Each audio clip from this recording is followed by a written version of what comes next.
Ladies and gentlemen, welcome to Esteemed FaceTime with Leaders, an initiative by World Development Corporation. I'm Sunny Bancholi, anchor at World Development Corporation. FaceTime with Leaders is a platform for industry titans to share their experiences, thoughts, ideas, and best practices in order to inspire one another and future leaders. In a nutshell, we attempt to encapsulate the multi-decadal learnings acquired by these industry leaders. We also hope that by conducting these FaceTime with industry stalwarts interviews, we can bring together a global community of eminent personalities. By bringing together such visionaries on one platform, we hope to play a part in inspiring the lives of other leaders.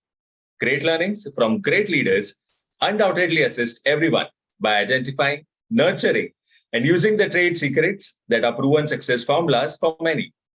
And this is what we aim to achieve with these sessions, which are a gathering of industry stalwarts and a knowledge-sharing community. We have one such personality on FaceTime with Leaders with us today, Mr. Vikram Deshpande. He is a highly accomplished business operations leader with over 2.5 decades of experience in handling complex multi-state organizations, primarily in the telecom and B2B e-commerce domains. With a powerful blend of technology, vision, and business acumen, he has led high-performance teams to evolve new business solutions and has successfully managed businesses with a top line of over $150 million in the functions of the business head for the South and Northeast, as well as Bihar and Jharkhand. Welcome to FaceTime with Leaders, Mr. Deshpande. Yes, thank you, Sunny, for your brief introduction about me. It's a pleasure to be with you. Pleasure, sir. So, Mr. Deshpande, could you let our viewers know about your journey of becoming senior director at ElasticRun? So, in a nutshell, I would suggest that this journey has been enriching, and I have evolved by working with great leaders in my 25 years of career. And my key strength, which has really helped me, has been, I would rather say, a keen observation, then working with empathy, then I would rather say working with high entrepreneurial attitude, and lastly, with a high, strong process orientation. Over to you, Sunny. Thank you for the excellent start to this interview, Mr. Deshpande. And it's an honor to interact with somebody who exudes such a strong corporate personality. Okay, continuing our conversation, we would like to know that you have carried out various leadership roles across organizations. So what, according to you, constitutes great leadership skills, and which role has helped you realize this? Yes, Sunny, thanks for this enriching question. I would rather say this is very relevant. Over my career, as I was mentioning previously also, I have worked with many leaders, and quite a certain 4 to 5, I would rather say, the key skill sets or attributes which I feel are very much required, and which I have picked up are the leader has to be should have a great sharp acumen. If he doesn't have that sharp acumen to pick up the opportunities, translate that into strategy and the action plan, it may not be he may not be able to sail through. Second, he has to work with empathy, because as a leader, you are working with a big team at a ground level, as well as the teams who are reporting to you. So you have to work with empathy. I strongly believe that if you are successful, it is because of your team rather. So this second attribute is really critical, working with empathy. Third would be a process orientation. If you are having a good strategy, good team, but if the processes are porous, the systems are not working, I would rather say it will not be sustainable growth rather. So a strong process orientation, strong working with the governance is critical. The fourth parameter, which I feel will be the stakeholder management, because as a leader, you have to navigate the business through across the functions, internally also, and with the external stakeholders also, like business partners and government communities. So you need to have a very effective stakeholder management. And lastly, I would rather say entrepreneurial attitude. Because if you don't work with entrepreneurial attitude, like high energy, passion, I would rather say thinking big, working with resilience, and definitely working against the odds, you will not be a complete leader. So these are the 4 or 5, I would rather say, the key attributes which I have picked up over my career by observing leaders also, and from my own experience also. Okay, Mr. Deshpande. So building on that, our viewers would like to know that what advice would you like to give our viewers who are the future leaders of India's corporate world? I would rather say, again, a great point what you're raising it.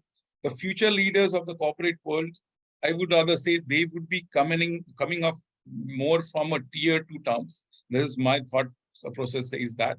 My experience says that. Secondly, the future leader would be a leader, or a leader who would be successful, will be required to have following skill sets. One, as I was mentioning, maybe I need to repeat certain things, but it will be very worthwhile to repeat it again. He needs to be a good visionary who can spot the opportunities in the market, because Indian economy is moving to a $5 trillion economy. We are a major force to reckon with in the a complete economic landscape. So there will be a plethora of opportunities coming up. Your B school degree can give an entry to the corporate world, but after that, it will be a leader will be its own brand. He has to sail through all the challenges. So unless and until he can make his presence felt with certain key attributes, he may not be able to sail through or navigate in this VUCA world. So the one would be strong, I would rather say, empathy working, which I mentioned previously, because this will really help to attract the talent, retain the talent, groom the talent, and then I would rather say scale up the business. Second would be process orientation. A future corporate leader, if he is not process oriented, he doesn't have that strong governance working style, he may succeed, but that success may not be for a longer time. Third would be definitely, I would rather say, he needs to look out for the opportunities which are around, benchmarking the various financial parameters, trends, various metrics with the industry as well as outside industry. Then fourth would be a leader will have to really work with that entrepreneurial attitude, because unless and until he is a frugal, he's cost conscious, he's not bottom line driven, he may not be able to succeed in his domain, in his region, or in his role rather. And lastly, a leader will have to have that appetite to grow, that fire in the belly, appetite to learn, and really a good listener, so that he can learn from his mistakes, and definitely he can be a role model for his team. Over to you, sir. Rightly said, Mr. Deshpande. And I hope that all the viewers who are watching this are making a good note of all the aspects mentioned by Mr. Deshpande. Okay. So moving on to next, as someone who has been on a board, have you felt a need for better corporate governance framework on the government's part? Yes, I resonate and echo what you are trying to say. In my Airtel tenure, I was a part of quite a few board meetings and 2 JVs or joint ventures which I was handling.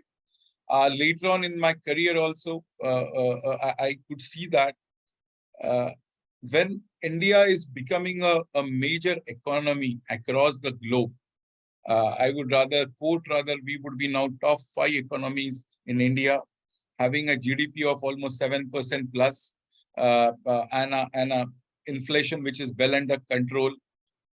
We are able to sustain, despite global economy is going under recession or a stagflation, we are able to withstand ourselves because of the strong basics foundation led by government, as well as the reforms being implemented. Even after saying this, I still feel that we need to have a certain strong consequence management processes, a strong governance mechanism at government level, at central government level, at the state government level, at the corporate level also. As a corporate entity, cannot disown their responsibility. As a board member, I cannot disown my responsibility. So it's a complete joint effort, which can really help to really make it a highly governed, highly, I would rather say, ESG-led, I would rather say, working environment. That is economic, social and governance-led economic environment. Because if we are not able to have that highly governance-led working, the corporates don't give impetus to this high governance or a strong governance, then somewhere we may have many things, fraud, misappropriations of the funds, cases will be coming to fore. And somewhere it will start impacting the brand image of India, start impacting the economy, and lose the confidence of the foreign investors also. So in a nutshell, I would rather say for Indian economy, India to become a major force to reckon with, to become a $5 trillion economy from current 3.5 trillion economy, I would rather say it hinges on strong governance mechanism. So my suggestion would be, yes, government will have to make the strong, robust consequence management so that it will be act as a deterrent to anyone who even try to think about that. Rather. Rightly said, Mr. Deshpande. So here is my next, and it is pretty straight one. How and when did you develop an interest in ESG? Sunny, again, a very great question you are putting up. When I look back, my value system, my brought up, has been a complete middle class, wherein strong process orientation, working hard, not to go for shortcuts, has been my brought up. At the back of the mind, this was always there. So when I moved up the ladder in Airtel also and in ElasticRun also, always it is a success with process orientation. Whenever I address the team, whenever I evaluate any candidate, I try to see is he process oriented. Somewhere I give a strong focus, impetus on process orientation governance. Secondly, I strongly believe as a person also, if I keep aside my corporate career, I try to give back to society. I try to work closely with nature. I try to closely work with the ecosystem. So these things really were at the back of my mind. In my recent tenure, I worked with ESG audit with ENY. That really propelled, or I would rather say my focus, that really propelled my, I would rather say, my agenda to go towards ESG. And this was really complemented, or I would rather say a shot in arm, when a government's mandate also came up on carbon neutrality, carbon footprint, and each and every corporate has to be a ESG certified. That really gave me a confidence, or gave me a confidence to really put my energy on ESG front, because this is now future. Any organization who wants to grow in a sustainable manner, want to become a profit-making and scale up in line with the Indian economy's growth, they will have to be a ESG compliant. Otherwise, they will always keep having surprises stored, and they may not be able to sustain. And we have got many examples in front of us. I don't want to name the corporates, but we have got wherein the founder or the promoter misappropriated the funds, or somewhere in a banking fraternity, we have seen certain frauds coming up to the fore. If the board is highly vigilant, is highly governance, I would rather say giving a focus on the governance, giving focus on ESG, I would rather say that organization will have a great future and can grow in a sustainable manner. Okay. Talking about the future, here is my next, which is related to technology, as we cannot do without technology nowadays. And with the change in technology, many things going to be changed. So what are the most significant changes with technology have you seen in your industry? And what changes do you expect with the advent of IoT, 5G, AI, ML, blockchain, big data, Web 3.0, etc.? Yes, Sunny, I have worked strongly in telecom across my career, almost for 20 years. And I have seen the evolution of telecom from 2G to 3G, 4G, and 5G. Even technologies like, I would rather say, copper, as we are on now, having this video call and a seamless video call. The various technology advancement for this type of a seamless video call, like copper technology moving to fiber, moving to even Wi-Fi technology, I have seen very closely. And I am a strong believer that if Indian economy, and I'm again repeating for the interest of the viewers, if Indian economy is growing, it is because of the telecom engine. It is hinging on one of the engines like a telecom engine, which is propelled, or a petrol of that engine is a 5G, I would rather say. 4G used to be engine petrol, and now the 5G is a petrol which is driving this telecom engine. So the advancement of economy would really hinge on technical advancement. Any organization, they want to grow, they will have to embrace the technological changes in terms of digitization, in terms of bringing technological interventions for driving their growth, in terms of, I would rather say, optimizing the cost, in terms of efficiency, and in terms of, I would rather say, being a ESG compliant. So with my experience, I would rather say technology is going to be a major game changer. Just to quote one example, during Corona days, when whole world was getting impacted, those companies who were technological driven, who were digitally driven, could sustain themselves by growing their businesses in rural as well as semi-urban market. And one of the companies where I work, it was a testimony that technology can really make or break for any organization in this type of challenging situations. So technology is going to be a major game changer for any company to grow. Over to you, Sam. Right. All right. Yes, I absolutely agree with you, sir. And since you are now an ESG and corporate governance expert, what values do you offer to the corporate world? Okay. So as a ESG expert, I would rather suggest any as an organization, I would suggest an organization will have to be really compliant on various governance mechanisms.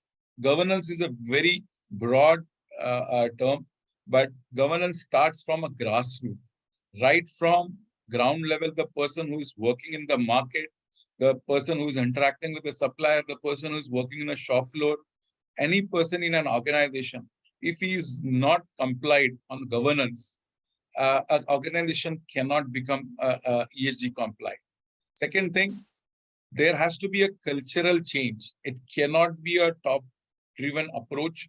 Any organization will have to be a ESG-driven. It has to be a complete cultural change. So it has to be a walk the talk by the top management, by the leaders, and there has to be a training. There has to be appreciation, acknowledgement of the efforts, and there has to be various initiatives which are tracked very closely at different level. If we are doing all these actions, I would rather say definitely then there can be a value addition on the governance side rather. And me as a, I would rather say, a board member, as an independent director, coming with a 25 years plus experience, I can really complement my experience and my expertise as a ESG independent director, ESG certified independent director, to value add to the board, so that any project, program, initiative unless and until it is being viewed from this lens, should not be launched, should not be approved. That would be my suggestion, or that would be my agenda. That was really insightful of you, Mr. Deshpande. Okay, my next is we are building the global thought leaders community for cross-pollination of knowledge and a community of independent directors for having better ESG and corporate governance in the country. So what are your thoughts about these initiatives taken by Mr. Zishan Pathan, Mr. Heval Mehta, and the whole team of WDC? I would rather say the first word comes into my mind about this is a great initiative, and I mean it from my bottom of my heart. Because on one side, I am talking about 5 trillion economy. I am talking about strong governance. But on other side, if you just see, there is a dearth of independent directors. Almost in 2023, we are falling short of independent director because the current directors are getting retired. So almost in a 7,000 odd listed companies, we'll be having many vacancies for independent director coming up. So here, WDC has come at the right time. They have come up with a nicely structured program wherein they are equipping all the leaders with highly, I would rather say, practical oriented and structured program, which is really enabling the leaders from transforming from a leader to an independent director, because this journey is very critical. A leader will be having experience in his domain, but unless and until, I would rather say, a catalyst like WDC is not there, this transition, this transformation would not have been possible.